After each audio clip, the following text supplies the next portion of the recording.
বিসমিল্লাহির রহমানির রহিম।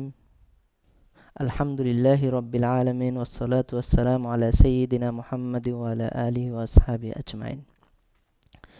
তাহলে আজকে থেকে আমাদের ইসলামী অর্থনীতির উপরে একটা বিশেষ কোর্স চালু হচ্ছে।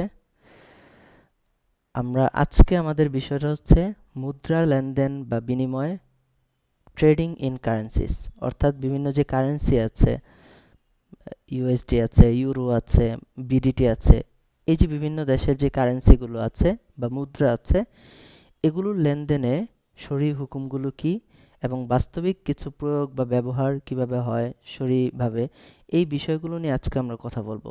আমাদের এই কোর্সে একটু বলে নিতেছি, আমাদের এই কোর্সটি কন্টিনিউয়াসলি চলতে থাকবে এবং প্রতি সপ্তাহে শুক্রবার রাত 9টায় আমরা এই ক্লাসটা শুরু করব। 1 ঘন্টা 1.5 ঘন্টা আমরা যতটুকু পারি আমরা ক্লাসটা কন্টিনিউ করব এবং প্রতি সপ্তাহে আমরা নতুন একটা টপিক নিয়ে কথা বলবো। স্ক্রিন কি দেখা যায় না? একজন বললেন স্ক্রিন দেখা যাচ্ছে না। দেখা যায় না?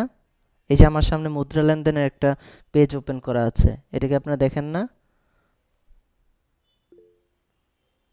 হ্যাঁ, আচ্ছা, যিনি দেখতে পাচ্ছেন না উনি বের হয়ে আবার ক্লাসে যুক্ত হন। তাহলে দেখেন, প্রথমে আমরা আজকের পুরো ক্লাসে কি কি বিষয় নিয়ে আলোচনা করব এটার একটা সামারি আমরা দেখে নেই, তাহলে আমাদের পরবর্তীতে বোঝাটা সহজ হবে। দেখেন, প্রথমে আমরা মুদ্রা লেনদেনের মূল যে শর্ত আছে বা শরীবিধান আছে এটা নিয়ে আলোচনা করব এবং মুদ্রা ব্যবসায় নিষিদ্ধ বর্জনীয় কিছু বিষয় নিয়ে কথা বলবো এবং মুদ্রাস্ফীতির ঝুঁকি এড়াতে কিছু সিচুয়েশন আছে, লস ঠেকাতে বা ক্ষতি এড়ানোর জন্য শরীয় অনুমোদিত কিছু বিকল্প উপায় আছে যেগুলো নিয়ে আমরা কথা বলবো। এবং মুদ্রার লেনদেন করতে যেয়ে আমাদের এই মুদ্রাটা দখল করতে হয় বা হস্তগত করতে হয়, এখানে মুদ্রার অ্যাকচুয়াল বা প্রকৃত বা কনস্ট্রাকটিভ, যেটাকে হুকমি বা আইনি দখল বলে, এটা নিয়ে আমরা কথা বলবো। এবং আধুনিক ব্যাংকিং ও ডিজিটাল ট্রানজ্যাকশনে হুকমি দখল বা কনস্ট্রাকটিভ দখল যেটা আছে এটার বাস্তব কিছু প্রয়োগ আমরা দেখব। মুদ্রা ব্যবসায় প্রতিনিধিত্ব বা ওকালাত বা যেটা এজেন্সি বলে থাকে ব্যাংকিংয়ের ভাষায়, এটা নিয়ে আমরা কিছু কথা বলবো। আধুনিক প্রযুক্তি ও যোগাযোগ মাধ্যম ব্যবহার, যেমন টেলিফোনে লেনদেন করা বা ইমেলে লেনদেন করা, এই বিষয়গুলো নিয়ে আমরা কথা বলবো।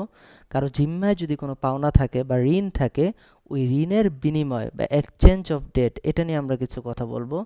এবং বর্তমান সময়ের অর্থবাজার বা মানি মার্কেট বা মুদ্রা মার্কেট নিয়ে আমরা কথা বলবো। মুদ্রা কেনাবেচার ক্ষেত্রে দ্বিপাক্ষিক বা পারস্পরিক প্রতিশ্রুতি, কী কী ধরনের প্রতিশ্রুতি হতে পারে, এই বিষয়গুলো নিয়ে কথা বলবো। কোনটা জায়েজ কোনটা না জায়েজ, এগুলো নিয়ে কথা বলবো। মুদ্রা বিনিময় ও ব্যাংক ট্রান্সফারের কিছু পদ্ধতি আছে, সমন্বয় করে নিতে হয়, এটা নিয়ে আমরা আজকে কথা বলবো। এবং বিভিন্ন আর্থিক প্রতিষ্ঠান আছে, যেমন ফরেক্স প্রতিষ্ঠান আছে, যে প্রতিষ্ঠানে মুদ্রা লেনদেনের কিছু বিশেষ ক্ষেত্র রয়েছে বা পরিস্থিতি রয়েছে, ওইগুলোর যে প্রয়োগগুলো আছে শরী বিধান অনুযায়ী, এটা জায়েজ নাকি না জায়েজ, এই বিষয়গুলো নিয়ে আমরা আজকে কথা বলবো। তাহলে প্রথমে দেখেন, প্রথমে আমাদের মুদ্রা লেনদেনের মূল শর্ত। মুদ্রা লেনদেনের মূল পুরো আজকের ক্লাসে যতগুলো কথা বলবো, মুদ্রা লেনদেনের এই দুইটা শর্তের উপরে নির্ভরশীল। 1 নম্বর হচ্ছে, মুদ্রা যদি লেনদেন করেন বা কারেন্সি লেনদেন করেন, ইউএসডি থেকে ইউএসডি, ইউরো থেকে ইউরো, বা এই যে কারেন্সি লেনদেনগুলো, এগুলোতে দুইটা বিষয়ে মূল শর্ত আমাদের মাথায় রাখতে হবে। 1 নম্বর, এই মুদ্রার লেনদেনগুলো অবশ্যই তাৎক্ষণিক লেনদেন হতে হবে। আপনি ইউএসডি দিয়ে বিডিটি নিতেছেন বা ইউএসডি দিয়ে আপনি দিরহাম নিচ্ছেন, এটা তাৎক্ষণিক বা ইনস্ট্যান্ট লেনদেন করতে হবে। দ্বিতীয় শর্তটা হচ্ছে, সমজাতীয় মুদ্রার ক্ষেত্রে বা একই মুদ্রার ক্ষেত্রে, যেমন ইউএসডির সাথে ইউএসডি, ইউরোর সাথে ইউরো বা বিডিটির সাথে বিডিটি যদি লেনদেন করেন, তাহলে সমান সমান থাকতে হবে। সমান সমান কীরকম? ধরেন 100 টাকা দিছেন, আপনি 100 টাকাই অপরজনের কাছ থেকে নিতে হবে। ওই যে আমরা করি না, নতুন টাকা কিনি, 100 টাকা কিনতে হলে 110 টাকা দিতে হয় বা 105 টাকা দিতে হয়। এইভাবে এই যে কম বেশি করা, এটা জায়েজ নাই। কম বেশি করলে সুদ হয়ে যায়, এটা জায়েজ নাই। তাহলে মুদ্রা লেনদেনের ক্ষেত্রে মূল দুইটা শর্ত, একটা হচ্ছে তাৎক্ষণিক লেনদেন বা দখল, এটা সাব্যস্ত হতে হয় বা এটা করতে হয়। দ্বিতীয়ত হচ্ছে, একই মুদ্রার ক্ষেত্রে সমান সমান হতে হয়। এখন এই যে তাৎক্ষণিক লেনদেন বা দখল যেটার কথা বলা হলো, এই তাৎক্ষণিক লেনদেন বা দখল এটা কতটুকু সময় পর্যন্ত এটা বোঝায়? এটা বলা হচ্ছে যে চুক্তি সম্পাদনকারী যে দুই পক্ষ আছে, এই দুই পক্ষ পরস্পর বিচ্ছিন্ন হওয়ার পূর্বেই এই বিনিময়কৃত মুদ্রা দখল বা হস্তগত সম্পন্ন করতে হয়। এবং এই যে দখলটা, এই দখলটা দুইভাবে করা যায়। একটা হচ্ছে প্রকৃত দখল, আরেকটা হচ্ছে হুকমি দখল। হুকমি যেটা ওই যে বললাম কনস্ট্রাকটিভ, আর প্রকৃতটা হচ্ছে অ্যাকচুয়াল। প্রকৃত বা অ্যাকচুয়াল দখল যেটা, এটা কিভাবে? ধরেন আপনি কোনো একটা মানি এক্সচেঞ্জে গিয়েছেন বা ব্যাংকে গিয়েছেন, আপনার এখন $1000 কেনা প্রয়োজন, আপনি বাংলা টাকায় পে করবেন। এখন আপনি ব্যাংকে যে 1000 ডলারের সমপরিমাণ যে বাংলা টাকা হয়, 1,20,000 টাকা বা যাই হয়, ওই টাকাটা আপনি তাকে ইনস্ট্যান্ট দিলেন, হাতে হাতে দিলেন, হ্যান্ড টু হ্যান্ড। এবং ব্যাংক আপনাকে হ্যান্ড টু হ্যান্ড ইনস্ট্যান্ট আপনাকে $1000 নোট দিয়ে দিল। তো এই যে হ্যান্ড টু হ্যান্ড যেই লেনদেনটা হলো বা যেই দখলটা হলো, আপনি ব্যাংকে 1,20,000 টাকা দিলেন, সে এটা বুঝে পাইলো, ব্যাংক আপনাকে $1000 দিল, আপনি এটা বুঝে পাইলেন। তো এই যে ইনস্ট্যান্ট যে বুঝে পাওয়াটা, এটাকেই বলা হয় প্রকৃত দখল বা অ্যাকচুয়াল দখল। এখন আবার অনেক সময় দেখা যায় কি যে আমরা ব্যাংকে এখন অনেক অ্যাপ ব্যবহার করে আমরা ডলার কিনি, তাই না? বা ব্যাংকে অ্যাপ ব্যবহার করে একজনের কাছ থেকে আরেকজনের লেনদেন করি বা টাকা ট্রান্সফার করি। তো এই যে ব্যাংকের অ্যাপ ব্যবহার করে, ধরেন আপনার এখন $1000 দরকার, আপনার নিজের ব্যাংক অ্যাকাউন্টে 1,20,000 টাকা বা ওই $1000 সমপরিমাণ যে বাংলা টাকাটা হয়, এই বাংলা টাকাটা আপনার ব্যাংকে আছে। এখন আপনি চাইতেছেন এই বাংলা টাকাটা দিয়ে ওই $1000 নিবেন। এখন আপনি ব্যাংকে যাচ্ছেন না সরাসরি, আপনার কাছে অ্যাপ আছে, অ্যাপে গেলেন, অ্যাপে যে আপনি ওখানে অপশন আছে, আপনি এই 1,20,000 টাকা ব্যাংকে ট্রান্সফার করে দিলেন, ব্যাংকের থেকে আপনার এখানে ইনস্ট্যান্ট $1000 চলে আসলো আপনার অ্যাপের মাধ্যমে। তো এই জিনিসটা দেখেন, এটা কিন্তু হ্যান্ড টু হ্যান্ড হয় নাই, এটা সরাসরি লেনদেন হয় নাই, কিন্তু এই যে একটা অ্যাপের মাধ্যমে যে একটা প্রসেসিংয়ের মাধ্যমে যে এই লেনদেনটা হলো, এবং এই প্রসেসটা দেখেন, এই প্রসেসটা যদি সম্পন্ন হয় আইনিভাবে, আইনিভাবে কিন্তু আপনার টাকা ব্যাংকের কাছে চলে গেছে, এবং ব্যাংকের যে $1000 ছিল ওইটা আপনার কাছে চলে আসছে, এটা আইনিভাবে হয়েছে, আপনি এটা এটা দাবি করতে পারবেন।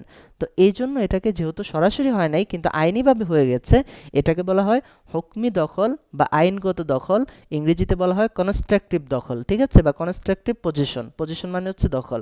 এই শব্দটা কেন বললাম? কারণ ব্যাংকে এই শব্দটা ব্যবহার করা হয়, যে অ্যাকচুয়াল পজিশন নাকি হচ্ছে কনস্ট্রাকটিভ পজিশন, এই জন্য। তাহলে আমরা কি বুঝলাম? মুদ্রা লেনদেনের প্রথম এবং মূল শর্ত হচ্ছে তাৎক্ষণিক লেনদেন বা দখল সম্পন্ন হতে হবে। এই দখলটা অ্যাকচুয়ালভাবে হতে হয়, অর্থাৎ সরাসরি হওয়া যায়, অথবা আইনগত বা হুকমিভাবেও যদি করেন ব্যাংকের কোনো অ্যাপের মাধ্যমে বা ব্যাংক থেকে ব্যাংকে সরাসরি যে এনপিএসবির মাধ্যমে ট্রান্সফার করা যায়, এটা করলেও কিন্তু এই আইনগত যে দখলটা আছে এটা সম্পন্ন হয়ে যায়। দ্বিতীয় যে মূল শর্তটা আছে মুদ্রা লেনদেনের, সেটা বলেছিলাম সমজাতীয় মুদ্রার ক্ষেত্রে সমতা। সমজাতীয় মুদ্রা বলতে কি বোঝানো হয়েছে? অর্থাৎ ইউরো থেকে ইউরো লেনদেন অথবা ইউএসডি থেকে ইউএসডি লেনদেন। এটা কীরকম দেখেন, এই সিচুয়েশনটা হতে পারে যে আপনি কাউকে ধার দিচ্ছেন, বা হচ্ছে আপনি ধরেন বিদেশে আছেন বা কোথাও আছেন, আপনি ওখানে কাউকে $1000 দিয়ে দিবেন, এই টাকাটা বাংলাদেশে $1000 নেবেন। মানে সহজ কথায় সমজাতীয় মুদ্রার যদি লেনদেন হয়, এবং বাংলাদেশে ওই যে আমি একটা উদাহরণ একটু আগে দিয়েছি, তাই না, যে আপনার ওই যে গুলিস্তানে গেলে নতুন টাকা কেনা যায় পুরান টাকা একটু বেশি দিয়ে। মানে দেখেন, আমি যেটা দিতেছি পুরান টাকা, এটাও কিন্তু টাকা, তাই না? আবার যেটা নিতেছি ওটাও কিন্তু টাকা। তো দেখেন দুইটাই কিন্তু একই মুদ্রা, একই টাকা। তো এই যে একই মুদ্রার ক্ষেত্রে আমি যখন লেনদেন করব, আমি কম বেশি করতে পারবো না। যদি কম বেশি করি তাহলে এটা সুদ হয়ে যাবে। তাহলে আমি যদি এই যে লেনদেন করতেছি 100 টাকা পুরাতন দিয়ে 100 টাকা আমি নতুন নিতে পারবো, এতে কোনো সমস্যা নাই।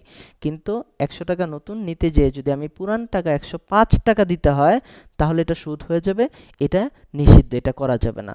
তাহলে এখানে মূল আলোচনাটা ছিল মুদ্রা লেনদেনের দুইটা মূল শর্ত। একটা হচ্ছে তাৎক্ষণিক লেনদেন বা দখল, সেটা অ্যাকচুয়াল হতে পারে অথবা কনস্ট্রাকটিভ হতে পারে। দ্বিতীয়ত হচ্ছে একই মুদ্রার ক্ষেত্রে সমতা রাখতে হবে, এখানে কম বেশি করা যাবে না। এবং আপনি ধরেন 100 টাকা দিয়েছেন কাগজের নোট, বিপরীতে আপনি কয়েন নিচ্ছেন, যদিও দুইটা দুই জিনিস, তাই না? একটা হচ্ছে ধাতব মুদ্রা, আরেকটা হচ্ছে কাগজের মুদ্রা। এখানেও কম বেশি করা যাবে না। আপনি গুনে গুনে 100 টাকার যে কয়েন আছে পুরো 100 টাকার কয়েন নেবেন, আর আপনি 100 টাকার কাগজের যে মুদ্রাটা আছে এটা আপনি দিয়ে দিবেন। দুইটার ভ্যালু যেহেতু এক এবং দুইটা একই মুদ্রা, এখানে আপনি কম বেশি করতে পারবেন না। কম বেশি যদি 1 টাকাও করেন, ওই 1 টাকা সুদ হয়ে যাবে, ঠিক আছে? তাহলে এই যে মূল শর্ত, আজকের পুরো ক্লাসের মূল আলোচনাটাই হচ্ছে এটা। বাকি যতগুলো আলোচনা করব এই মূল দুইটা শর্তের উপরে ভিত্তি করেই আমরা করব। এই মূল দুইটা শর্তের উপর ভিত্তি করে দেখেন মুদ্রা ব্যবসায় কিছু নিষিদ্ধ বিষয় আছে। আমরা উদাহরণসহ এগুলো বুঝব। প্রথমত দেখেন, চুক্তিতে মেয়াদ বা শর্ত যুক্ত করা যাবে না। যেমন দেখেন, আপনি এখানে শর্তটা হচ্ছে খিয়ারের শর্ত। আপনি এটা বলতে পারবেন না যে আমি আজকে লেনদেন করতেছি, চাইলে আমি 1 সপ্তাহের ভিতরে এটা বাতিল করতে পারবো। তো এই যে বাতিল করার যে কথাটা আসতেছে, এটা আপনি করতে পারবেন না। মুদ্রা লেনদেনের ক্ষেত্রে এই কথাটা বলা যাবে না, এই ধরনের চুক্তি করা যাবে না। দ্বিতীয়ত, আপনি বলতেছেন যে আজ আমি তোমাকে ডলার দিলাম, টাকাটা আমি 1 সপ্তাহ পরে নিব, না, এটাও করা যাবে না। অর্থাৎ আপনি কোনো চুক্তিতে মেয়াদ করতে পারবেন না এবং এখানে কোনো শর্ত যুক্ত করা যাবে না যে আজকে আমি লেনদেন করতেছি, আমি চাইলে আগামী 1 সপ্তাহ পরে এটা বাতিল করতে পারবো যদি আমার ভালো না লাগে। এই চুক্তিটা করা যাবে না। দ্বিতীয়ত দেখেন, ফরওয়ার্ড বা ফিউচার মার্কেট নিষিদ্ধ। ফরওয়ার্ড বা ফিউচার মার্কেটটা কি? ফরেক্স মার্কেটও আছে। এগুলো হচ্ছে আপনার যে বাইন্যান্স যারা ইউজ করে বা ফরেক্স মার্কেটে যারা ট্রেডিং করে, কাজ করে। ফরওয়ার্ড বা ফিউচার মূলত হচ্ছে, ধরেন আজকে চুক্তি হচ্ছে, আমি বলতেছি যে আজকের ডলারের রেট হচ্ছে 120 টাকা করে, মানে $1 = 120 টাকা। এখন চুক্তি করলাম যে আজকের যে রেট আছে $1 = 120 টাকা, আমি আজকের রেটে আগামী 1 মাস পরে বা আগামী মাসের 1 তারিখে এই লেনদেনটা করবো। আমার $1000 প্রয়োজন, কিন্তু আমি এটা আজকে নিতে পারবো না, কিন্তু আজকে তোমার সাথে চুক্তি করতেছি যে আজকের যে রেট আছে এই রেটেই তুমি আগামী 1 মাস পরে আমাকে দিবা। তো এই জিনিসটাকে বলে ফরওয়ার্ড কন্ট্রাক্ট বা হচ্ছে ফিউচার কন্ট্রাক্ট। এই ধরনের লেনদেনগুলো আপনার ফরেক্স মার্কেটেও হয়ে থাকে। তো এই লেনদেনটা এটা জায়েজ নাই। দেখেন, ফরওয়ার্ড বা ফিউচার এটা জায়েজ নাই কেন? আমাদের ওই যে উপরে যে দুইটা শর্ত পড়ে আসলাম, ওই দুইটা শর্তের ভিতরে কিন্তু পড়ে গেছে, তাই না? কোনটা শর্ত? এই যে দেখেন, আজকে তার সাথে চুক্তিবদ্ধ হয়েছেন যে আগামী 1 মাস পরে এই লেনদেনটা করবেন। এখানে তো ইনস্ট্যান্ট দখল হয় নাই, তাই না? আমাদের যে ইনস্ট্যান্ট বা আপনার হুকমি দখল, মানে এখানে দখলটা হয় নাই। আমরা বলেছি মুদ্রা লেনদেনের ক্ষেত্রে তাৎক্ষণিক দখলটা সম্পূর্ণ হতে হয়। কিন্তু আপনি যখন এই যে ফরওয়ার্ড বা ফিউচার মার্কেটে বা ফরেক্স মার্কেটে যখন ট্রেডিং করেন, তো এই জায়গাটাতে কিন্তু এখানে সমস্যা থেকে যায়। এই জন্য ফরওয়ার্ড বা ফিউচার মার্কেট নিষিদ্ধ, এই লেনদেনটা করা যাবে না। এবং দেখেন, অনেক সময় বিভিন্ন ক্ষতির উদ্দেশ্যে ক্ষতি থেকে বাঁচার উদ্দেশ্য হলো এই যে ফরওয়ার্ড বা ফিউচার কন্ট্রাক্ট করা হয়ে থাকে। কিরকম? মনে করেন আপনার হচ্ছে $1000 এটা আগামী মাসে প্রয়োজন, বা হচ্ছে হ্যাঁ, আপনি ব্যবসা করেন, মনে করেন 1 মাস পরে আপনার একটা পেমেন্ট করতে হবে $1000। এখন আপনি ভাবতেছেন যে হয়তো টাকার মান কমে যেতে পারে। টাকার মান যদি কমে যায়, আমি 1 মাস পরে যদি এই পেমেন্টটা করতে চাই, মানে $1000 যে পেমেন্টটা আছে এটা করতে চাই, আমার তো বেশি টাকা দিয়ে ডলার কিনতে হইতেছে। তো এই যে একটা ক্ষতি হওয়ার একটা চান্স এখানে তৈরি হইতেছে, আপনি এই ক্ষতি থেকে বাঁচার জন্য যদি আজকে কোনো চুক্তি করেন, এটাও জায়েজ নেই, এটাও নিষিদ্ধ। ওই যে এটাও কিন্তু ফরওয়ার্ড বা ফিউচার কন্ট্রাক্টের ভিতরে পড়ে যাইতেছে, তাই না? যা আপনি তো লেনদেন পেমেন্টটা করবেন আগামী 1 মাস পরে, ওই সময়ের যে রেট আছে ওই সময়ের রেটে আপনি ডলার কিনে তারপর হচ্ছে পেমেন্ট করবেন।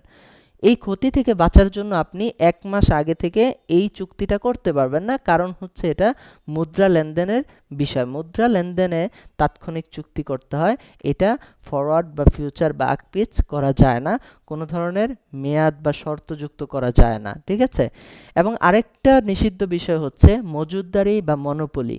মনে করেন ডলার সংকট আছে, তো যারা বড় ব্যবসায়ী আছে বা সিন্ডিকেট আছে, তো তারা অনেক ডলার কিনে নিজের কাছে আটকে রাখে, যেন কৃত্রিম সংকটটাকে আরও কৃত্রিমভাবে আরও বড় করতে পারে, বড় করে তারপর এটা বেশি দামে বিক্রি করতে পারে। তো এই যে বেশি দামে বিক্রি করার জন্য কৃত্রিমভাবে সিন্ডিকেটরা যে সংকট তৈরি করে, এই জিনিসটাও জায়েজ নেই মুদ্রা লেনদেনের ক্ষেত্রে, ঠিক আছে? এবার আসি আমরা, দেখেন এই যে টাকার মান কমে যাওয়ার যে একটা চান্স তৈরি হয় বা একটা ক্ষতি তৈরি হয়, এই জায়গাটাতে আপনি কিছু বিকল্প উপায়, মুদ্রাস্ফীতি ঝুঁকি এড়াতে কিছু বিকল্প উপায় ব্যবহার করতে পারেন, যেটা আপনাকে শরীয়ত বৈধতা দিয়েছে। দেখেন এটা কি কি। 1 নাম্বার হচ্ছে শর্তহীন ঋণ বিনিময়। শর্তহীন ঋণ বিনিময় এটা কিরকম? অর্থাৎ প্রথমত হচ্ছে সুদ নেওয়া যাবে না, সুদ ছাড়া পারস্পরিক একটা ঋণ প্রদান করতে হবে। ঋণের ভিতরে তো সুদ থাকাই যাবে না, এটা তো আছেই। দ্বিতীয়ত হচ্ছে কোনো শর্ত থাকা যাবে না। যেমন ধরেন আপনার পরিচিত এক ব্যবসায়ীর 1 লক্ষ টাকা প্রয়োজন, আপনি তাকে আজকে বিনা সুদে ঋণ দিলেন, কিছুদিন পর আপনার নিজের অন্য একটা প্রয়োজনে $1000 ঋণ প্রয়োজন। এখন আপনি এই $1000 ওই যে ব্যবসায়ীকে আপনি 1 লক্ষ টাকা ঋণ দিয়েছেন তার কাছ থেকে এই $1000 বিনা সুদে ঋণ নিতে পারবেন। এখন দেখেন আপনি তাকে ঋণ দিয়েছেন, তার কাছ থেকে আপনি ঋণ নিয়েছেন সুদ ছাড়া, এটা জায়েজ আছে।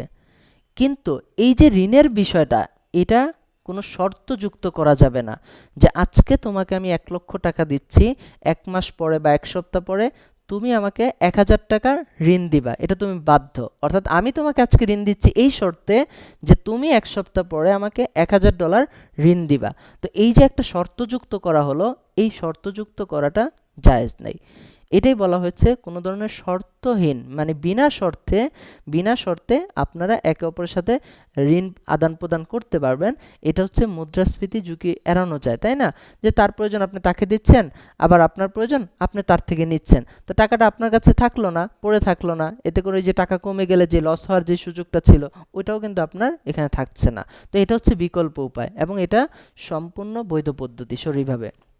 দ্বিতীয়ত হচ্ছে, দেখেন আপনি যদি ভয় পান যে টাকার মান কমে যেতে পারে, তাহলে আপনি ক্যাশ টাকা বা ডলার জমিয়ে না রেখে সেই টাকা দিয়ে আপনি কোনো বাস্তব পণ্য কিনে ফেলেন।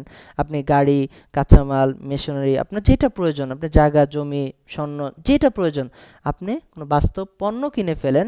যখন আপনার টাকাটা প্রয়োজন হবে ওই পণ্যটা আপনি পরবর্তীতে চাইলে লাভসহও বিক্রি করতে পারবেন।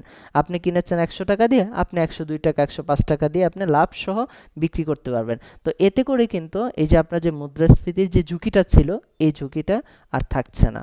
তৃতীয়, দেখেন আরেকটা শরীর বিধান বলা হয়েছে যে আপনি কোনো একটা পণ্য ক্রয় করেছেন, ফ্রিজ ক্রয় করেছেন বা যে কোনো একটা কিছু, মোবাইল বা যে কোনো একটা কিছু কিস্তিতে ক্রয় করেছেন, এবং কিস্তিতে অবশ্যই সুদ ছাড়া। সুদের বিষয়টা তো এখানে আসাই যাবে না, সুদ তো সম্পূর্ণ হারাম, এটা আপনারা জানেনই, তাই না?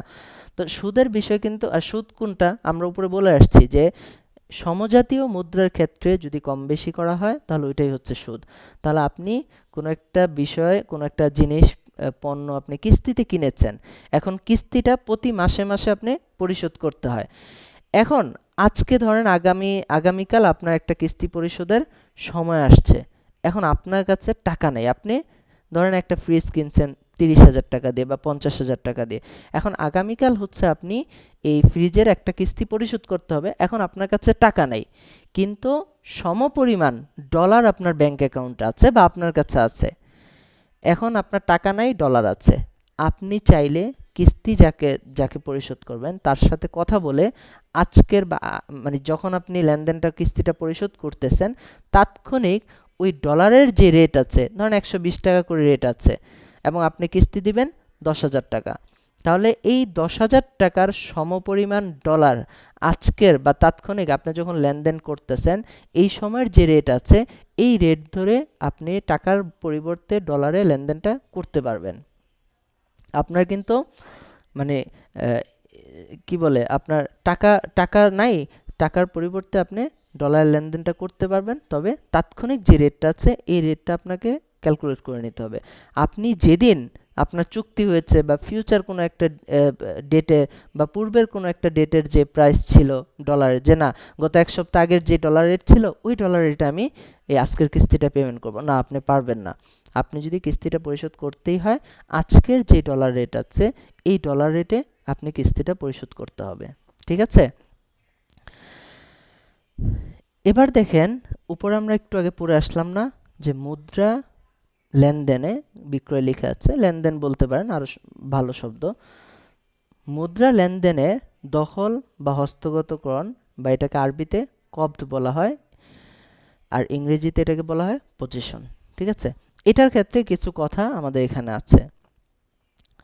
বলা হচ্ছে যে নির্দিষ্ট পরিমাণ মুদ্রা লেনদেনের সময়ে বা চুক্তির সময়ে দুইজন পরস্পর বিচ্ছিন্ন হওয়ার পূর্বেই এই মুদ্রার হস্তান্তর এবং দখল এটা বাধ্যতামূলক। এটা উপরে একটু আগে পড়ে আসছি, তাই না? তারপর এখানে আনা হয়েছে। অর্থাৎ আপনি লেনদেনের একটা চুক্তি করছেন, আপনারা দুইজন পরস্পর বিচ্ছিন্ন হওয়ার পূর্বেই এর হস্তান্তর এবং দখল বাধ্যতামূলক। এখন ধরেন আপনি হচ্ছে $1000 লেনদেন করতেছেন, আপনি ব্যাংকে গেছেন, বললেন যে আমার $1000 সমপরিমাণ টাকা আমি $1000 নিতে চাই, সমপরিমাণ টাকা আমি দিব। এখন আপনি পুরো $1000 যে সমপরিমাণ টাকা আছে 1,20,000 টাকা আপনি ব্যাংকে জমা দিলেন। এখন ব্যাংক আপনাকে $500 দিল, এটা ব্যাংক হতে পারে বা পার্সোনাল কোনো লেনদেন হতে পারে, জাস্ট আমি আপনাদেরকে বোঝানোর জন্য ব্যাংক বলতেছি। আপনি 1,20,000 টাকা মানে পুরো $1000 সমপরিমাণ যে টাকাটা আছে এটা আপনি দিলেন। এখন ব্যাংক বা আপনি যার সাথে লেনদেন করতেছেন সে আপনাকে $500 দিয়েছে। $500 দিয়ে বলতেছে বাকি $500 তো এখন নাই, তুমি বিকালে এসে নিয়ে যাও, তাই না? আমরা কি জানি? আমরা মূল যে মুদ্রা লেনদেনের মূল শর্ত পড়ে আসছি যে মুদ্রা লেনদেনের ক্ষেত্রে তাৎক্ষণিক দখল বা হস্তগত সম্পন্ন করতে হয়, এটা বিলম্ব করা যায় না।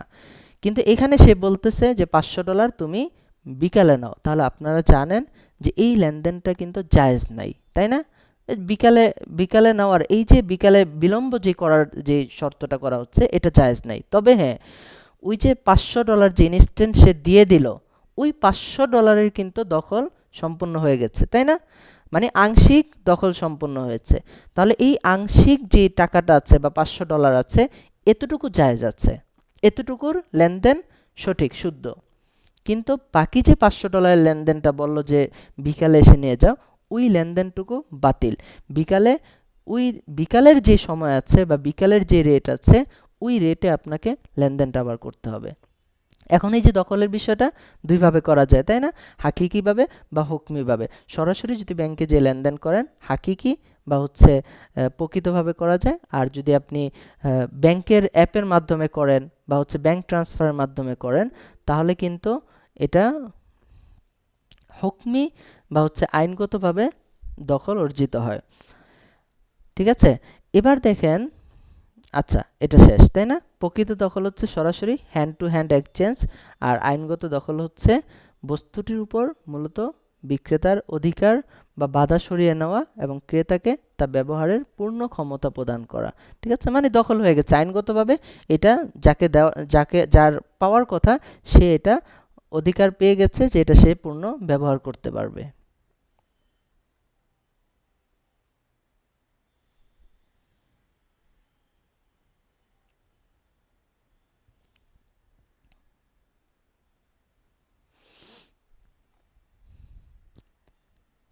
আচ্ছা দেখেন সামনে যাই। আচ্ছা এখনো অনেকে যুক্ত হতে পারছে না, কি করব বলেন? আগে যতগুলো কোর্স করেছি 50 জন 70 জন পাইতাম, কিন্তু আজকে 100 জন একেবারে শুরু থেকে আছেন। আচ্ছা আমি একটু মাইকটা ওপেন করে দিই 2 মিনিটের জন্য। এই যে যতটুকু পড়ানো হলো বা বলা হলো এর ভিতরে কোনো কোশ্চেন আছে কিনা বা বুঝেন নাই এরকম কোনো বিষয় আছে কিনা বলেন। আচ্ছা ঠিক আছে। হ্যাঁ আমরা এখন আবার অফ, এখন আবার অফ করে দিতেছি সবাইকে, আমরা আবার পরে প্রশ্ন নিব, ঠিক আছে? পরে প্রশ্ন নিব, কারণ হচ্ছে প্রশ্ন নিতে থাকলে এটা শেষ হবে না। প্রয়োজনে আপনারা ক্লাস শেষে অনেকগুলো প্রশ্ন করবেন, বা যাদের সময় আছে তারা বসে থাকবেন, আমি আপনাদের সাথে থাকবো, কথাবার্তা বলবো, ঠিক আছে? আমরা আবার ক্লাসে চলে যাই এখন। দেখেন, আমাদের আজকে অনেক পড়া বাকি আছে, তাই না? কারণ আমরা একটা টপিক আজকে পুরো শেষ করব, এই মুদ্রা নিয়ে আজকে কথাবার্তা শেষ করব। দেখেন, কোথায় আসছিলাম, এই যে এখানে দেখেন, আধুনিক ব্যাংকিংয়ে হুকমি যে দখলটা আছে, মানে কনস্ট্রাকটিভ যে পজিশনটা আছে, ওইটার কিছু বাস্তব প্রয়োগ বা উদাহরণ দিচ্ছি, ঠিক আছে? দেখেন, প্রথমত অ্যাকাউন্টে অর্থের ব্যাংক এন্ট্রি জমা হওয়া, মানে টাকা জমা হওয়া। আপনার যে ব্যাংক অ্যাকাউন্ট আছে এখানে সরাসরি টাকা জমা হয়ে যাওয়া, এটাই হচ্ছে হুকমি দখল বা কনস্ট্রাকটিভ পজিশন। এই জিনিসটা হতে পারে, দেখেন, আপনি সরাসরি বা ট্রান্সফার হতে পারে, বিদেশ থেকে আপনি রেমিটেন্স পাঠিয়েছেন। রেমিটেন্স যখন পাঠাচ্ছেন তখন আপনার টাকাটা সৌদি আরব থেকে বাংলাদেশে আপনার যে ব্যাংক আছে ওই ব্যাংকে চলে আসছে, চলে আসাটাই হচ্ছে কনস্ট্রাকটিভ পজিশন বা হচ্ছে হুকমি দখল। কারণ এটা তো আপনি সরাসরি দিচ্ছেন না, তাই না? সৌদি আরব থেকে টাকা পাঠিয়েছেন, আপনার রেমিটেন্সের টাকা, ওই টাকাটা বাংলাদেশের ব্যাংকে আপনি অ্যাকসেপ্ট করেছেন বা গ্রহণ করেছেন, তাহলে এটা হচ্ছে হুকমি দখল। অথবা হচ্ছে আপনি স্পট এক্সচেঞ্জ করছেন, যে আপনার স্পট এক্সচেঞ্জটা কীরকম, ওই যে আমরা একটু আগে উদাহরণ দিয়েছি, যে ব্যাংকের অ্যাপ ব্যবহার করতেছেন বা ব্যাংকের পোর্টাল ব্যবহার করা যায়, অনলাইনে পোর্টাল ব্যবহার করে আপনি ব্যাংকের কাছ থেকে স্পট রেটে স্পট এক্সচেঞ্জ করলেন বা ডলার কিনলেন। আপনি ব্যাংকে যখন বললেন যে আমার $100 দরকার, ব্যাংক বললো $100 হচ্ছে সমান সমান এত টাকা, আপনি এটা ট্রান্সফার করলেন বা ওখানে প্রসেসের ভিতরে ক্লিক করলেন, করলে কি হয়, আপনার টাকাটা কেটে নিয়ে যায় আপনার অ্যাকাউন্টে, আপনার যে ব্যাংক অ্যাকাউন্ট আছে এখানে ডলারটা জমা হয়ে যায়। এটাও হচ্ছে হুকমি দখলের একটা উদাহরণ হতে পারে। তারপর দেখেন, ক্রস কারেন্সি পেমেন্ট, মানে আপনার টাকা এক দেশ থেকে আরেক দেশে যারা ইম্পোর্ট এক্সপোর্টের বিজনেস করে, তো এই যে এখানে এক দেশ থেকে আরেক দেশে যে টাকা ডলারে সাপ্লায়ারকে যে ডলারে পেমেন্ট করে, এটাকে বলে ক্রস কারেন্সি পেমেন্ট। তো এই টাকাটাও কিন্তু আপনার কি বলে, এটা হুকমি দখলের ভিতরে পড়ে, ঠিক আছে? এটা কিন্তু সরাসরি আপনার লেনদেনটা হচ্ছে না, এটা সাপ্লায়ারকে পেমেন্টটা করছেন ক্রস কারেন্সি পেমেন্ট সিস্টেমের মাধ্যমে, ঠিক আছে? এখন দেখেন, এখানে আরেকটা ছোট্ট একটা মাসালা বলা হয়েছে, যে এই যে আপনার যে টাকাটা লেনদেন করতেছেন ব্যাংকের মাধ্যমে বা ব্যাংকের অ্যাপের মাধ্যমে বা আন্তর্জাতিক যে সিস্টেম আছে এই সিস্টেমের ভিতরে, এই সিস্টেমটা করতে যে যতটুকু সময় বা বিলম্ব হয়, সাধারণ বিলম্ব, যেটা আসলে মানে প্রচলিত, যে আন্তর্জাতিকভাবে প্রচলিত, যে এই লেনদেনটা এভাবে করতে গেলে আপনার এতটুকু সময় প্রয়োজন, তো ওই অতটুকু সময় ছাড় দেওয়া হয়েছে। আমরা উপরে পড়ে আসলাম না যে এটা তাৎক্ষণিক লেনদেন করতে হয়, কিন্তু এখানে বলা হচ্ছে যে এই যে আপনি এক দেশ থেকে আরেক দেশে একটা টাকা ট্রান্সফার করছেন বা একটা প্রসেস করতেছেন, এই ক্ষেত্রে যদি কিছু সময় যায় এবং সেই সময়টা আপনার আন্তর্জাতিকভাবে প্রচলিত, যে হ্যাঁ এই কাজটা করতে হলে এই সময়টা দিতে হয়, তাহলে এই জায়গাটা এতটুকু এটা জায়েজ আছে, ঠিক আছে? এই সময়টা দেওয়া জায়েজ আছে। আচ্ছা, এবার দেখেন দ্বিতীয় আরেকটা, চেক লেনদেনের ক্ষেত্রে দখল। প্রথমে আমরা ব্যাংক এন্ট্রি বা জমা হওয়া বা ব্যাংকের ট্রান্সফার, ব্যাংকে টাকা আসা, আপনার একটা মেসেজ পাওয়া, এই সবগুলোই হচ্ছে হুকমি দখল বা কনস্ট্রাকটিভ পজিশন। এবার দেখেন চেক লেনদেনের ক্ষেত্রে দখলটা কিভাবে হয়। ধরেন চেক লেনদেনের ক্ষেত্রে যেটা হয়, আপনাকে একজন চেক দিল, চেকে পেমেন্ট করলো 50,000 টাকা বা 1 লক্ষ টাকা চেকে পেমেন্ট করছে। এই চেকটা নিয়ে যখন আপনি ব্যাংকে দিবেন, ব্যাংকে দেওয়ার পরে ব্যাংক কি করে, দেখে যে হ্যাঁ এই যে চেকে যে 1 লক্ষ টাকা দেওয়া আছে, যে পে করছে দেখাচ্ছে, এই 1 লক্ষ টাকা যে দিয়েছে, যার কাছ থেকে আপনি চেকটা নিয়েছেন, চেকদাতার অ্যাকাউন্টে আছে কিনা। যদি ব্যাংক দেখে হ্যাঁ আছে, ব্যাংক কি করে, ওই টাকাটাকে ব্লক করে দেয় বা হোল্ড করে দেয়। ওই টাকাটা ওই যে চেক দিয়েছে সে কিন্তু আর পাচ্ছে না, ব্লক করে দিয়েছে, আপনাকে একটা সার্টিফাইড চেক দিয়েছে, এটার মানে হচ্ছে আপনাকে সেই টাকাটা দিয়ে দিছে, এখন এটার ব্যবহার করার মালিক হচ্ছেন আপনি।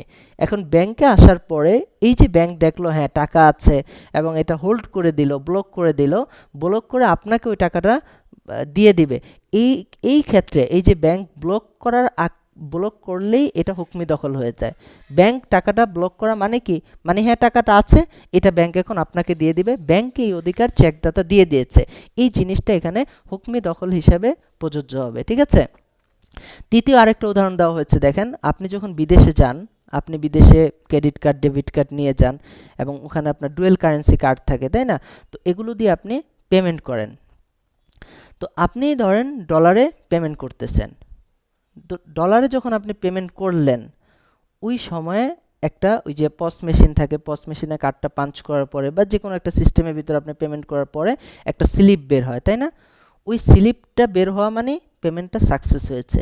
ওই স্লিপটা দেখে বিক্রেতা বুঝবে যে হ্যাঁ, টাকাটা এখন আমি পাবো, আমার কাছে চলে আসছে। হ্যাঁ, আমি এখন ব্যাংকে যদি এই স্লিপটা দেখাই বা হচ্ছে কোনো সিস্টেম ডেটা এন্ট্রি থাকে, ওইটার মাধ্যমে যদি আমি ব্যাংকে বুঝাই, ব্যাংক আমাকে টাকাটা দিতে বাধ্য, মানে ব্যাংক ইনস্ট্যান্ট তাকে টাকাটা দিয়ে দিবে। তাহলে এই ক্ষেত্রে এই যে স্লিপ বের হয়েছে এবং স্লিপটা সাকসেস হয়েছে, অনেক সময় ফেইল্ড হয়, তাই না? ফেইল্ড হলে কিন্তু আর টাকা বের হয় না এবং ওইটা তো দখল হবে না। যখন আপনার এটা সাকসেস হয় যে না হ্যাঁ পেমেন্ট হয়েছে, পস মেশিনটা পেমেন্টটা নিয়েছে, এই এই নেওয়ার যে স্লিপটা, এটাই হচ্ছে হুকমি দখলের একটা উদাহরণ হতে পারে। ঠিক আছে? তাহলে আমরা মোটামুটি বেশ কিছু উদাহরণ দিয়ে হুকমি দখলটা, আধুনিক ব্যাংকিংয়ের ক্ষেত্রে হুকমি দখলটা বোঝার চেষ্টা করলাম। এই যে এখানে যে লেনদেনগুলো আছে, একটাও কিন্তু সরাসরি বা হ্যান্ড টু হ্যান্ড না, এগুলোর প্রত্যেকটাই কিন্তু দেখেন ব্যাংকে আসছে অ্যাপের মাধ্যমে বা ট্রান্সফারের মাধ্যমে অনলাইনে, তাই না? অথবা চেক নিয়ে আসছে, চেক তো আরেকজন নিয়ে আসছে, তাই না? এখানেও কিন্তু সরাসরি আপনার এক্সচেঞ্জটা হচ্ছে না। তারপর ক্রেডিট কার্ডের যে পেমেন্টটা, এটাও তো সরাসরি হচ্ছে না। তাহলে এই সবগুলোই হচ্ছে হুকমি দখল বা আইনগত দখল বা হচ্ছে কনস্ট্রাকটিভ পজিশন।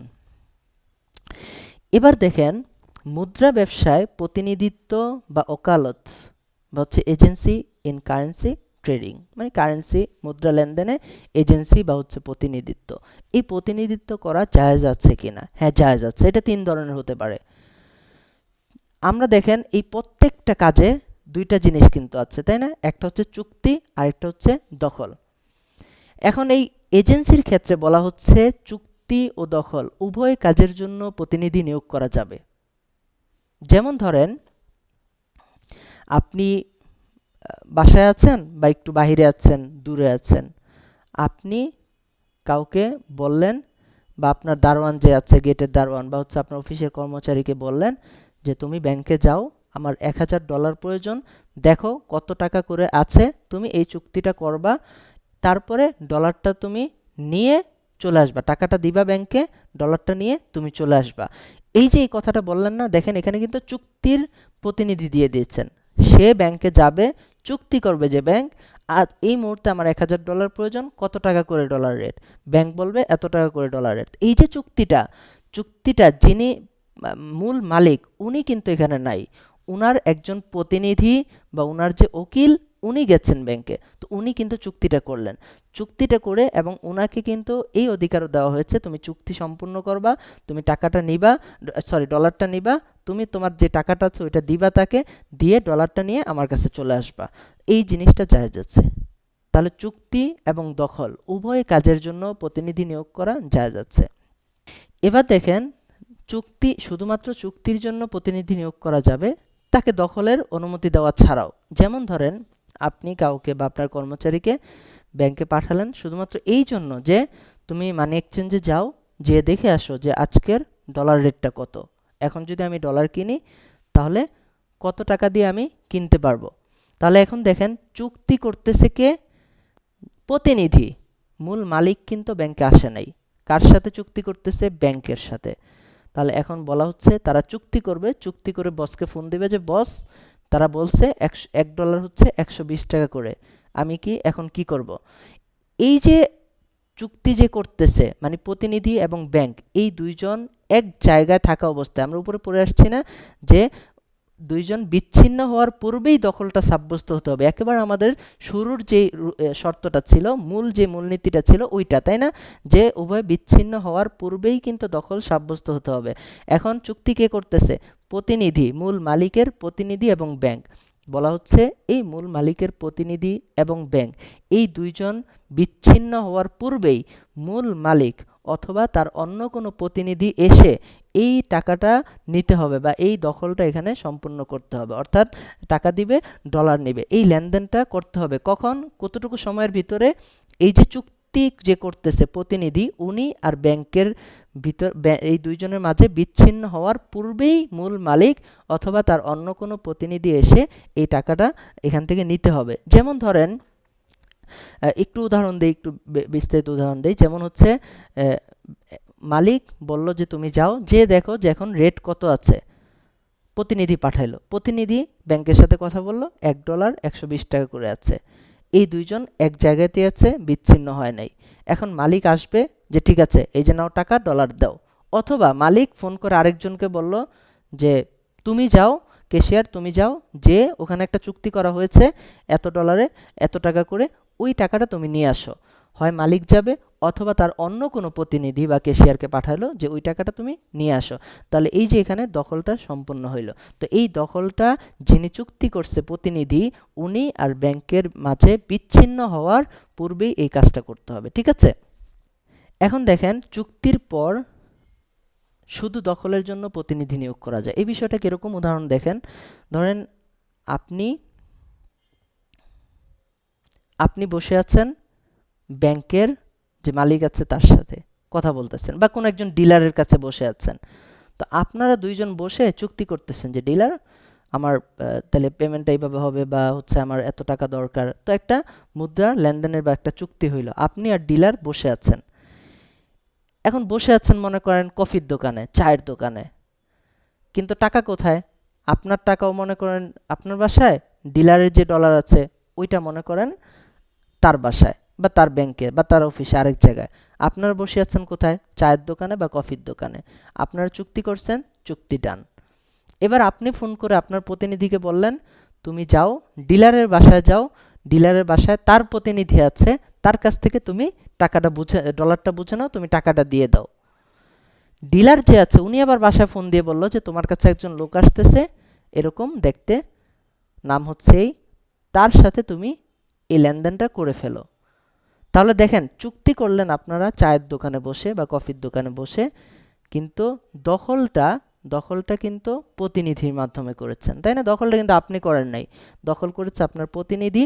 ডিলারের যে প্রতিনিধি আছে তার কাছ থেকে বা তার বাসায় যে টাকাটা বুঝে আসছে। তাহলে মুদ্রা ব্যবসায় প্রতিনিধিত্ব বা ওকালত বা হচ্ছে এজেন্সি জিনিসটা জায়েজ আছে। এটা শুধুমাত্র চুক্তি এবং দখল উভয় কাজের জন্য প্রতিনিধি নিয়োগ করা যায়, শুধুমাত্র চুক্তির জন্য করা যায়। শুধুমাত্র চুক্তির পরে যে দখলটা করতে হয় এই দখলের জন্য প্রতিনিধি নিয়োগ করা যায়। এবার দেখেন এখানে আরেকটা মাসালা আমরা পড়ব, মুদ্রা ব্যবসায় আধুনিক যোগাযোগের মাধ্যমের ব্যবহার। অর্থাৎ দূরে কোথাও বসে আপনি ফোনে বা মেসেঞ্জারে চ্যাটের মাধ্যমে বা হচ্ছে ইমেলের মাধ্যমে বা যে কোনোভাবেই আপনি হচ্ছে একটা লেনদেন করতেছেন। এখানে মূলত আমরা দুইটা বিষয় নিয়ে কথা বলেছি। একটা হচ্ছে দূরবর্তী স্থানে বসে আধুনিক যোগাযোগের মাধ্যম ব্যবহার করে এই যে মুদ্রা লেনদেন এটা করা যাবে কিনা। হ্যাঁ, এটা করা যাবে। আপনি যতক্ষণ পর্যন্ত ফোনে আছেন বা হচ্ছে চ্যাটে আছেন, চ্যাটের যে সেশন আছে যে হ্যাঁ আমরা কথা বলতেছি, বোঝা যায় যে আমরা কানেক্টেড আছি, এবং ইমেল যদি করেন তাহলে এই যতটুকু সময় হলে বোঝা যায় যে হ্যাঁ আপনারা কানেক্টেড আছেন, অতটুকু সময়ের ভিতরে যদি আপনারা কোনো চুক্তি করেন, লেনদেন করেন, তাহলে এটাকে এখানে দখল হিসাবে সাব্যস্ত করা হবে এবং আপনার লেনদেনটা বৈধ বলা হবে। এটা হচ্ছে একটা পয়েন্ট। দ্বিতীয় যে পয়েন্টটা বলা হয়েছে ওইটা হচ্ছে আপনি যার সাথে লেনদেন করতেছেন যে আপনার ডলার লাগবে, আপনি টাকা দিবেন, সে বলতেছে ঠিক আছে 112 টাকা করে রেট, আগামী 30 মিনিটের জন্য এই রেটটা তোমার জন্য থাকবে। এখানে একটা পক্ষ থেকে প্রতিশ্রুতি দেওয়া হচ্ছে যে আগামী 30 মিনিটের ভিতরে তুমি চাইলে এই টাকাতে, এই 112 টাকাতেই লেনদেনটা করতে পারবা, এর বেশি আমি নিব না। আগামী 29 মিনিটে যে আমি বলবো না যে 112 টাকা এটা ক্লোজ, 113 টাকা না, তুমি আগামী 30 মিনিটের ভিতরে 112 টাকায় লেনদেনটা করতে পারবা। এখন এই লেনদেনটা সম্পন্ন হওয়ার জন্য এটাকে বলে টাইম বাউন্ড অফার। ঠিক আছে? এই লেনদেনটা সম্পন্ন হওয়ার জন্য দুইটা জিনিস লাগবে। সম্মতি লাগবে যে হ্যাঁ আমি রাজি, তোমার চুক্তিতে আমি এটা গ্রহণ করলাম, এবং এখানে দখলটা সাব্যস্ত হতে হবে এই 30 মিনিটের ভিতরেই। এখন আপনি 30 মিনিটের ভিতরে বললেন যে হ্যাঁ আমি নিব, 30 মিনিটের পরে যে যদি লেনদেন করেন এই লেনদেনটা জায়েজ হবে না। তখন এটা ওই যে ফরওয়ার্ড চুক্তির ভিতরে চলে যাবে বা একটা বিলম্বের জায়গাতে চলে যাবে, ঠিক আছে?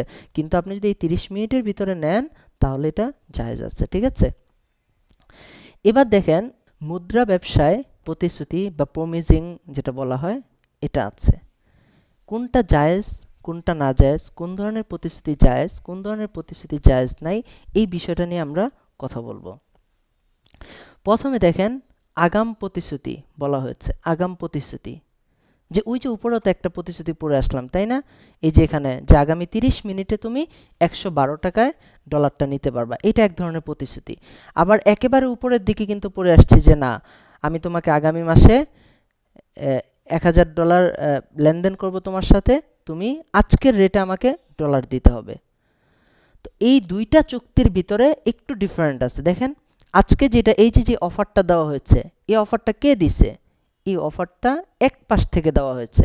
একজন বলল যে আমার $1000 লাগবে, আরেকজন বলল ঠিক আছে তুমি আগামী 30 মিনিটের ভিতরে যদি লেনদেনটা করো তাহলে এই রেটটা পাবা। এখন এই যে যে পাবে, যে বলল যে আমার $1000 লাগবে, সে এটা চাইলেও নিতে পারে, আবার এটা নাও নিতে পারে, সে কিন্তু বাধ্য না। তাহলে এই যে প্রমিসটা বা এই যে প্রতিশ্রুতিটা, ওয়াদাটা, এটা এক পাশ থেকে, এটাকে বলে ওয়ান সাইডেড প্রমিস, ঠিক আছে? তো এই যে এক সাইড থেকে যদি প্রমিস দেওয়া হয় তাহলে বলা হচ্ছে যে এটা জায়েজ আছে। কিন্তু যদি দুই দুই পাশ থেকে দেওয়া হয় ওটাকে বলা হয় বাইলিটারাল প্রমিস, ঠিক আছে? দুই পাশ থেকে যদি বাইলিটারাল বাইন্ডিং প্রমিস বা বাধ্যতামূলক যদি প্রমিস দেওয়া হয়, যেমন আমরা উপরে উদাহরণ পড়ে আসছিলাম, তাই না? উপরে পড়েছিলাম কি যে আমি $1000 নেব আজকের রেটে, আগামী 1 মাস পরে চুক্তিটা হবে। বিপরীত পক্ষ বলল ঠিক আছে এই চুক্তিতে, ঠিক আছে এই চুক্তি আমারও চুক্তি, মানে দুই পক্ষ থেকে একটা প্রতিশ্রুতি দেওয়া হলো, মানে দুই পক্ষই বাধ্য যে আগামী 1 মাস পরে আজকের রেটে ডলার লেনদেন, এটা বাধ্য দুই পক্ষই। তো দুই পক্ষ থেকেই যদি প্রমিস করা হয় বা প্রতিশ্রুতি দেওয়া হয় ওটা জায়েজ নাই, ঠিক আছে? ওটাকে বলে মিউচুয়াল বা হচ্ছে বাইলিটারাল বাইন্ডিং প্রমিস, এটা বলা হয়। তারপরে দেখেন আরেকটা বিষয় হচ্ছে এখানে সমান্তরাল ক্রয় বিক্রয়। এটা আসলে এটা আমি তর্জমা করে নিচ্ছি, কিন্তু মূল শব্দটা এখানে হচ্ছে parallel purchase and sell. Parallel purchase and সেলটা মানে কি? মানে ধরেন আজকে আপনি একটা লেনদেন করতেছেন, আজকে লেনদেন করতেছেন, বলতেছেন $1000 120 টাকা করে রেট, ঠিক আছে? $1000 নিলেন, দিলেন 120 টাকা করে, এটা লেনদেন কমপ্লিট হয়ে গেল আজকে এই মুহূর্তে, ইনস্ট্যান্ট স্পট রেটে ট্রানজ্যাকশন কমপ্লিট হয়ে গেল, লেনদেন তাৎক্ষণিক, সব কিছু হয়ে গেল, জায়েজ, এতটুকু জায়েজ। সাথে সাথে আপনারা চুক্তি করলেন যে এই যে আজকে তোমাকে আমি $1000 বিক্রি করলাম, $1000 তোমাকে দিলাম, আগামী 1 মাস পরে এই $1000 আজকের রেটে তুমি আমার কাছে বিক্রি করতে হবে।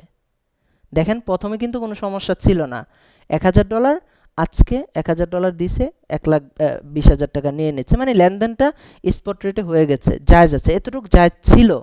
কিন্তু সাথে কন্ডিশন জুড়ে দিচ্ছে। কন্ডিশন জুড়ে দিচ্ছে কি, 1 মাস পরে এই রেটেই এই $1000 আমি আবার কিনে নিব তোমার কাছ থেকে, তুমি বেচতে বাধ্য হবা, বিক্রি করতে বাধ্য হবা।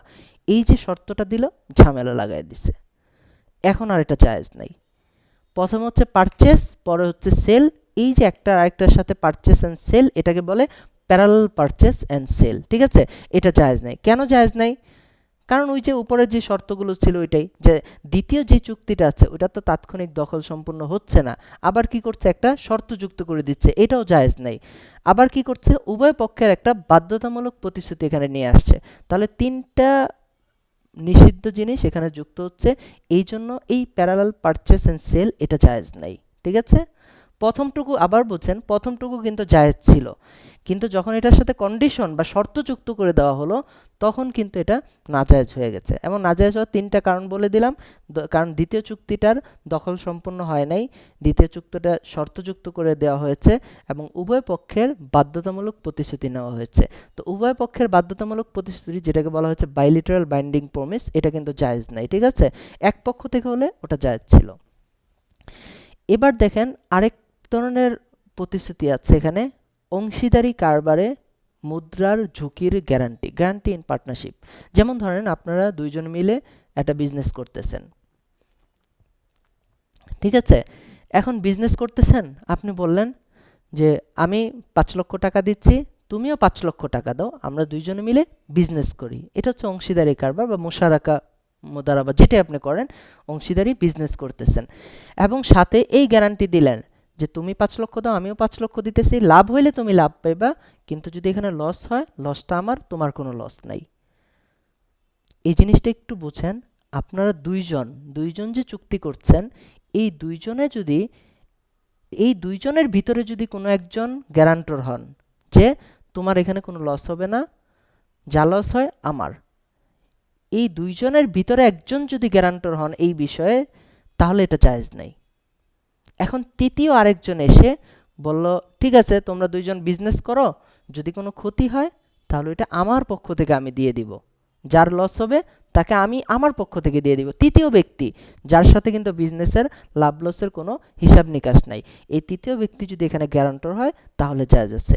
কিন্তু যেই দুইজন ব্যক্তি ব্যবসা বাণিজ্য করছে, ওই দুইজনের কেউ যদি এখানে গ্যারান্টর হয় যে আরেকজনের যে টাকা এটা সম্পূর্ণ নিরাপদ থাকবে, কোনো ঝুঁকি তার ভিতরে থাকবে না, তাহলে এটা জায়েজ নাই। তাহলে এই কিছু প্রতিশ্রুতি বা প্রমিজিং কিছু সিস্টেম এখানে আছে, এবং এগুলোর যে বৈধতা বা অবৈধতা, জায়েজ নাই, এগুলো আমরা জানলাম। এবার দেখেন exchange of currencies in date, মানে দায় হিসাবে থাকা ঋণের মুদ্রায় বিনিময়। এটার দুইটা সূরত এখানে দেওয়া হয়েছে। ধরেন আপনি একজন বলি, হ্যাঁ, একজন আরেকজনের কাছ থেকে, বা আপনি একজনের কাছ থেকে $1000 পাবেন, ওই লোকটা আবার আপনার কাছ থেকে 10,000 রিয়াল পাবে। ঠিক আছে? মানে আপনি পাচ্ছেন তার কাছে $1000, আর ওই লোকটা, আচ্ছা রিয়াল বাদ দিই, বাংলা টাকা, ঠিক আছে, ওই লোকটা আপনার কাছে 1,20,000 টাকা পাচ্ছে।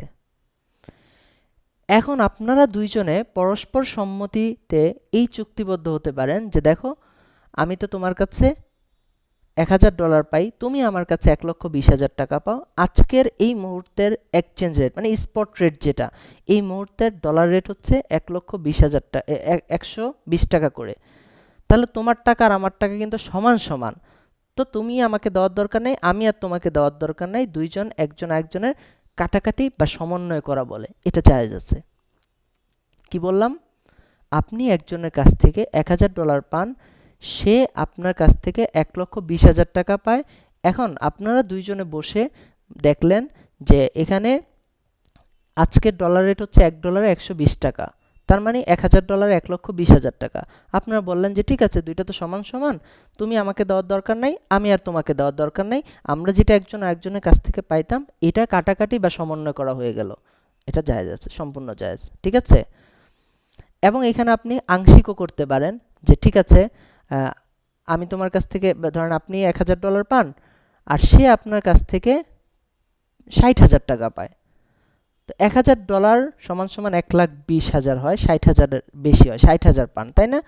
তাহলে আপনি এখন বলতে পারেন যে ঠিক আছে আমি তো তোমার কাছে আমি $1000 পাই, তুমি আমার কাছ থেকে 60,000 টাকা পাও, তাহলে ওই 60,000 টাকার সমপরিমাণ $500 হয়, এই $500 ঋণ কাটাকাটি বা সমন্বয় করা হলো, এটাও জায়েজ আছে। বাকি যে $500 আছে ওইটা পরবর্তীতে আপনারা সমন্বয় বা লেনদেন করে নিতে হবে। দ্বিতীয় আরেকটা সূরত এখানে বলা হয়েছে, সেটা হচ্ছে আপনি কারো কাছে $1000 পান, এখন সে আপনাকে বলতেছে ভাই আমার কাছে তো $1000 নাই, তবে আমার কাছে এর সমপরিমাণ টাকা আছে, আমি তোমাকে টাকাটা দিয়ে দিলে কি হবে? আপনি বললেন হ্যাঁ তুমি আজকের এখন যে রেট আছে এই রেটে টাকাটা দিয়ে দাও, $1000 সমপরিমাণ যা হয় তাহলেই হবে। তো আপনি 1,20,000 টাকা তাকে দিয়ে দিলেন স্পট রেট। এটা এখানে কিন্তু এই কথাটা বলতে পারবেন না যে আমাদের যেদিন লেনদেন হয়েছিল ওই দিনের রেট আমরা হিসাব করব না, এটা বলা যাবে না। আজকের এই মুহূর্তে স্পট রেট যেটা আছে ওই রেট অনুযায়ী যদি আপনারা এরকম সমন্বয় করে নেন তাহলে এটা সম্পূর্ণ জায়েজ আছে, আংশিক জায়েজ আছে, পরিপূর্ণ জায়েজ আছে। এবং একজনও যদি আরেকজনের কাছ থেকে পায় আজকের স্পট রেটে যে রেটটা আছে এই রেট অনুযায়ী আপনারা লেনদেন করবেন, এটাও জায়েজ আছে। কিন্তু এটা বলার সুযোগ নাই যে আমাদের যেদিন লেনদেন হয়েছিল বা যেই দিন তুমি ঋণ নিয়েছিলা ওই দিনের যে রেট ছিল ওই রেট অনুযায়ী আজকে ধর্তব্য হবে, না, এটা জায়েজ নেই। জায়েজ হচ্ছে স্পট রেটে, আজকের এই সময়ের যে রেট আছে এই রেটে লেনদেন করা বা এভাবে ঋণ সমন্বয় করা, এটা জায়েজ আছে। ঠিক আছে, তারপরে দেখেন মুদ্রা বিনিময় বা ব্যাংক ট্রান্সফারের সময়। উদাহরণ দিয়ে আমি পুরো বিষয়টা এখানে বুঝায় বলি। সেটা হচ্ছে, ধরেন আপনি সৌদিতে আছেন, আপনি এখন রিয়াল আর্নিং করছেন, আপনার কাছে রিয়াল আছে, আপনি এখন চাইতেছেন এই রিয়ালটা আমি বাংলাদেশে পাঠাবো, কিন্তু ভিন্ন মুদ্রায়, বাংলা টাকায়। কারণ বাংলাদেশের মানুষের কাছে যদি রিয়াল পাঠাই, সে তো রিয়ালটা ব্যবহার করতে পারবে না, আমার ফ্যামিলির কাছে আমি পাঠাবো। তো আপনি চাইতেছেন এই রিয়ালটা আমি বাংলা টাকায় কারো কাছে পাঠাবো, ফ্যামিলির কাছে। ঠিক আছে, তাহলে এই জায়গাতে আপনার দুইটা কাজ করতে হবে। প্রথম যে কাজটা আপনি এটা পারবেন, আপনি ব্যাংকে যাবেন, ব্যাংকে যেয়ে বলবেন যে আমার কাছে এত রিয়াল আছে, আমি বা ব্যাংক বা হচ্ছে কারেন্সি এক্সচেঞ্জ যারা করে তাদের কাছে যাবেন, যে বলবেন যে আমার এই রিয়ালটা বাংলা টাকায় দেশে পাঠাইতে চাই। তো ব্যাংক যেটা করবে, প্রথমে আপনার একটা মুদ্রা বিনিময় করবে, যে আপনার এত রিয়াল, এত রিয়ালের পরিবর্তে কত বাংলা টাকা হয়, এত বাংলা টাকা হয়, যে 100 রিয়ালের পরিবর্তে 3000 বাংলা টাকা হয়। এই ট্রানজ্যাকশনটা প্রথমে স্পট করে ফেলবে, যে হ্যাঁ ঠিক আছে, আপনার 100 রিয়াল, আপনি পাবেন 3000 টাকা। তাহলে এখানে লেনদেনটা তাৎক্ষণিক হয়ে গেল, দখলটাও তাৎক্ষণিক হয়ে যাবে। এবার আপনি বলেন যে এই যে 3000 টাকা, এটা ট্রান্সফার করে বাংলাদেশে পাঠিয়ে দেওয়া হবে। দ্বিতীয় চুক্তি, তাই না? এটাকে বলে হাওয়ালা বা মানি ট্রান্সফার এটা বলে। তাহলে দ্বিতীয় চুক্তিতে, মানে এখানে দুইটা চুক্তি, প্রথম চুক্তিতে কি হলো, কারেন্সি এক্সচেঞ্জ হলো, যে রিয়াল থেকে বাংলা টাকা হলো। দ্বিতীয় চুক্তিতে আপনার বাংলা টাকাটা বাংলাদেশে কারো কাছে পাঠিয়ে দেওয়া হলো। এখন এই যে দেখেন ব্যাংক যে এখানে একটা এই যে পাঠানোর কাজটা করলো না মাঝখানে, এখানে যে এক্সচেঞ্জ করছে প্রথম যে চুক্তি, ওই চুক্তিতে কিন্তু সে এক্সট্রা টাকা নিতে পারবে না। এখানে আজকের যে স্পট রেটটা আছে এই টাকাটাই সে নিতে হবে। এবং আপনি, সে যখন পাঠাইলো বাংলাদেশে, বাংলাদেশে পাঠানোর সময় এই যে মানি ট্রান্সফার, এই মানি ট্রান্সফার করার সময় তার একটা খরচ সে নিতে পারবে। সে অ্যাপ বানাইছে, অ্যাপের মাধ্যমে পাঠাইছে, বা সে কারো মাধ্যমে পাঠাইছে, তো এই যে একটা খরচ হয়, এই খরচটা সে নিতে পারবে। সহজ কথায় যদি বলি, এটার বাস্তবিক সুরতটা, আপনি ব্যাংকের মাধ্যমে সৌদি থেকে বা আমেরিকা থেকে বাংলাদেশে টাকা পাঠাচ্ছেন ওয়্যার ট্রান্সফার মাধ্যমে বা কোনো মাধ্যমে। এখানে দুইটা চুক্তি হয়, প্রথম চুক্তিটা হচ্ছে কারেন্সি এক্সচেঞ্জ, দ্বিতীয় চুক্তিটা হচ্ছে মানি ট্রান্সফার। তো মানি ট্রান্সফার যখন করা হয়, তখন এর বিনিময়ে ব্যাংক একটা ফি কেটে রাখতে পারে, সেটা ট্রান্সফার ফি বা সার্ভিস চার্জ হিসেবে সে রাখতে পারে। সে বললো যে হ্যাঁ, এখান থেকে টাকাটা পাঠাইতে হলে $30 বা 30 রিয়াল বা 10 রিয়াল, এই ফিটা আমি কেটে রাখবো। এই টাকাটা সে এই মানি ট্রান্সফারের জন্য রাখতে পারে, এবং এটা কিন্তু সুদ হবে না। ঠিক আছে, এবার দেখেন আজকের সর্বশেষ পড়া, সেটা হচ্ছে বিভিন্ন আর্থিক প্রতিষ্ঠান আছে, যেমন ফরেক্স ট্রেডিং করে একটা প্রতিষ্ঠানে। এই যে আর্থিক প্রতিষ্ঠান আছে, এখানে কিছু ভিন্ন কিছু রূপ আমি দেখাবো। প্রথমত হচ্ছে দেখেন মার্জিন ট্রেডিং অর লেভারেজ, এই জিনিসটা হয়। এটা কি? এটা সুরতটা হচ্ছে, আপনার কাছে $1000 আছে, ওই যে কোম্পানিটা আছে, প্রতিষ্ঠানটা আছে, ওই প্রতিষ্ঠান আপনাকে বলল আপনি যদি $1000 আমাদের এখানে ডিপোজিট করেন, আপনি $1,00,000 ট্রেডিং করতে পারবেন বা হচ্ছে কেনাবেচা করতে পারবেন। তো এই যে দেখেন এখানে মার্জিন ট্রেডিং একটা বিষয় নিয়ে আসলো। আপনার কাছে ছিল $1000, আপনি এখানে ডিপোজিট করলে $1,00,000 পর্যন্ত আপনি অতিরিক্ত লিভারেজ বা মার্জিন নিয়ে এখানে ট্রেডিং করতে পারবেন। এই জিনিসটা জায়েজ নাই। কেন জায়েজ নাই? দেখেন, আপনি তো পুরো টাকাটার মালিক না, আপনি তো $1000 মালিক, আপনাকে ওই বাকি টাকাটার মালিক বানায়ও দেওয়া হয় নাই। আপনি চাইলে এটা নিতে পারবেন, এবং এইখানে ওরা যেটা করে, এখানে ওরা সুদ যুক্ত করে দেয়। আপনি $1,00,000 আপনাকে তার এমনি এমনি দিবে না, আপনি $1,00,000 পরিবর্তে এখানে এক্সট্রা কিছু টাকা দিতে হবে। এই কারণে এই মার্জিন ট্রেডিং বা লেভারেজ এটা জায়েজ নাই। সুরতটা বুঝতে পারছেন? আপনার কাছে $1000 আছে, আপনি চাইলে ব্যাংক, যে ফরেক্স ট্রেডিং যে কোম্পানি প্রতিষ্ঠান আছে, তারা বলল আপনি চাইলে $1000 ডিপোজিট করে $1,00,000 মার্জিন ট্রেডিং আপনি করতে পারেন। এবং এখানে কিন্তু চরম ঝুঁকি রয়ে গেছে। আপনার কাছে রিস্ক ক্যাপাবিলিটি ছিল $1000, এখন আপনি রিস্ক নিতেছেন $1,00,000, এটা জায়েজ নাই। ঠিক আছে, এখানে চরম ঝুঁকি আছে, এখানে হারাম ট্রেডিং হচ্ছে, যেটা আপনার মালিকানা নেই ওইটা দিয়ে আপনি ট্রেডিং করছেন, এবং এখানে সুদ যুক্ত আছে, এই জন্য হচ্ছে এটা জায়েজ নেই। দ্বিতীয় আরেকটা বিষয় দেখেন, আপনাকে ঋণ দেওয়া হয়, বিভিন্ন ব্রোকার বা বিভিন্ন জায়গায় আপনি ঋণ নেন, বা যে কোনো সিচুয়েশন এটা হতে পারে। বলে দিল যে আপনাকে আমি $1000 দিব, শর্ত হচ্ছে এই $1000 দিয়ে আমাদের কাছ থেকে কেনাকাটা করতে হবে, বা আমাদের এখানেই আপনি কাজ করতে হবে। এটা জায়েজ নাই। ঋণের নিয়ম হচ্ছে আপনাকে আমি $1000 দিয়ে দিব, আপনি যা ইচ্ছা তা করেন, আপনি স্বাধীন, আপনার এটা দখল হয়ে গেছে। আপনি যদি আমার এখান থেকেই কিনতে হয় তাহলে আপনার পরিপূর্ণ দখল কিভাবে হলো? দখল তো হয় না এখানে, আপনি আমার কাছে বাধ্য। এই জন্য কোনো ধরনের শর্ত রাখা যাবে না। হ্যাঁ, আপনি ঋণ দিলেন, বললেন যে ঠিক আছে যে কোনো জায়গা থেকে আপনি কেনাকাটা করেন, সমস্যা নেই, তাহলে এটা জায়েজ আছে। শর্ত ছাড়া ঋণ জায়েজ আছে, কিন্তু শর্ত যদি দেওয়া থাকে তাহলে ঋণ জায়েজ নেই।